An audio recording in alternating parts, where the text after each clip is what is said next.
Alright, hi, welcome back. I want to show you this tweet from the 4th of July 2022. We went to Haywood to get some groceries and stop at Walgreens because we had left Jess's birth control at home. As Jess was checking out, cashier John told her he couldn't sell her the condoms. Oh, I got them from over there. We can, but I won't because of my faith. The next tweet. Jess, it's none of your business. I can get a manager here. Do you want me to finish checking out these things? Jess, not from you. On to the next tweet.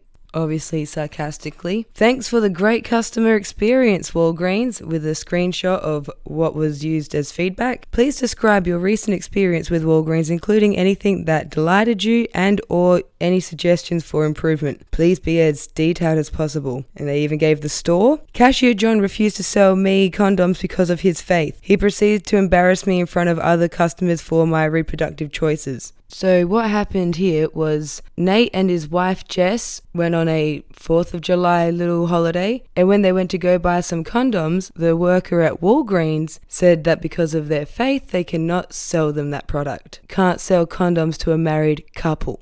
Oh, and the final tweet of that thread, which I appreciate, how when Nate noticed that his tweets were doing well, he included a link for a abortion fund. Alright, and now I'd like you to watch this TikTok video. I have been on birth control for about 6 years now, since I was 15 years old. I won't even go into all the side effects I've had, all the terrible things that birth control does to your body, but I'm going to go into why I haven't received my birth control this month.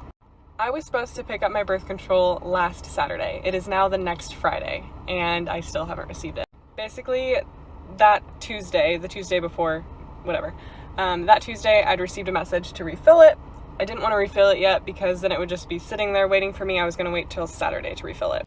Saturday rolls around and they say I have no refills left, which is weird because the only reason I would have no refills left was if I needed to meet with my provider, which happens once a year, which I already did this year. So I call Walgreens, I can't get a hold of them for the life of me. I'm on hold for an hour and I just decide to hang up and go in.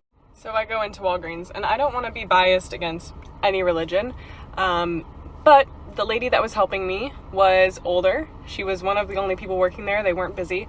And she had 2 crosses, not one, but 2 crosses hanging around her neck. And when I told her what I was there for, my birth control, she looks me up and down and goes, like, excuse me? She then says, yeah, we're not going to refill that prescription. You need to call your provider. And I said, you won't refill it or you can't refill it.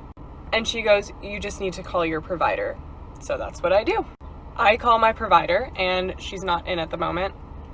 So they said that she would give me a call back and I said, okay. I then get a call a few hours later from my provider's office saying that that's weird because you have 4 more refills left. I'm not sure why she would deny you of your prescription, but let me call them and see if I can figure it out. So then after that, mind you, my prescription is now 4 or 5 days overdue and I don't have my birth control and I'm not protected and my hormones are getting so fucked up. Then I get a message saying that it's delayed now, that I could get it, but it's delayed. And then I get a message saying it's out of stock. What is it? So I call Walgreens again. The amazing lady who helped me this time was great. She said, I don't know why we haven't refilled this for you. You have 4 more refills left and your provider called approving it. I'm going to refill this for you, but would you mind telling me who helped you last time? I was intrigued, so I told her and I said, could I ask why? She goes, I know exactly who you're talking about and we've been having this problem for the last 2 weeks. They've been having a problem with women not being able to get their birth control for the last 2 weeks. So first, they want us to stop getting pregnant and having abortions, and then they don't want to help us prevent that pregnancy. I've been trying to keep this video lighthearted, but access to healthcare should be a right, and this should not be happening. Alright, both these examples from Walgreens have been reported on. Walgreens clerk refused to sell condoms to married couple because of his faith, just days after a religious worker at another store said she would not refill a woman's birth control prescription. Alright, and now I came across this article, which is how I learned that it's not just Walgreens doing it, there's also a thrifty white pharmacy. Now here's an article from the 7th of August 2022. US jury finds in favor of pharmacist who denied woman morning after pill. Rights group expressed concern after Minnesota jury gives verdict that Andrea Anderson's rights were not violated by pharmacy's denial. A Minnesota jury found that a pharmacy did not discriminate against a woman when it denied to give her the morning after pill.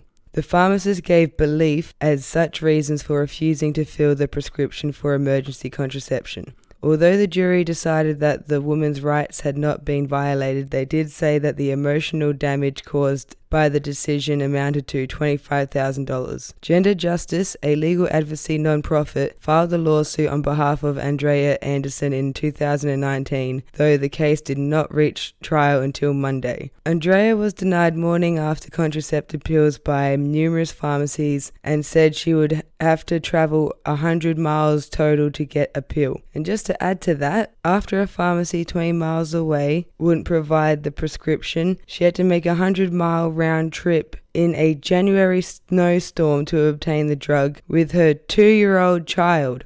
In a statement released by Gender Justice, she expressed concern about the precedent the jury decision sets and the message it gives to other women seeking emergency contraception. What if they accept the pharmacist's decision and don't realize that this behavior is wrong? What if they have no other choice? Anderson said. Not everyone has the means or ability to drive hundreds of miles to get a prescription filled. Unfortunately, highly personal healthcare decisions such as whether to get pregnant and grow your family are heavily politicized, said Jess Braverman, legal director at Gender Justice. It is illegal sex discrimination in the state of Minnesota for a pharmacist to refuse to dispense emergency contraception without, at the very least, ensuring a patient can get their prescription without extra delay and cost to them. The verdict comes on the heels of a June decision by the Supreme Court to overturn the constitutional right to an abortion initially protected in the case of Roe v. Wade.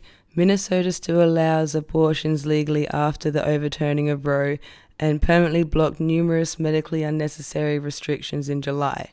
Alright, we'll leave that article there because I just want to focus on the fact that she had to drive so far to the next pharmacy. Makes you think that there's one pharmacy per town. So that's very concerning. And so yeah, the point of this video was to draw attention to the fact that the US has multiple pharmacies with people working there denying different sorts of birth control being sold and claiming it's because of their religious beliefs. Now, if you went into a store that sells alcohol, you went to buy some, and you were served by someone who's a Muslim and they said, I can't sell that to you, it goes against my religious beliefs. Or another example, what if you just go into a restaurant, order a glass of Coca-Cola, and the Mormon working there says, sorry, can't sell that to you, that goes against my religious beliefs. Or you walk into a news agency, you go to buy a birthday card, and the Jehovah's Witness working there says, sorry, can't sell that to you because of my religious beliefs. Would you not think, then why are you working here? Why are you working in that position?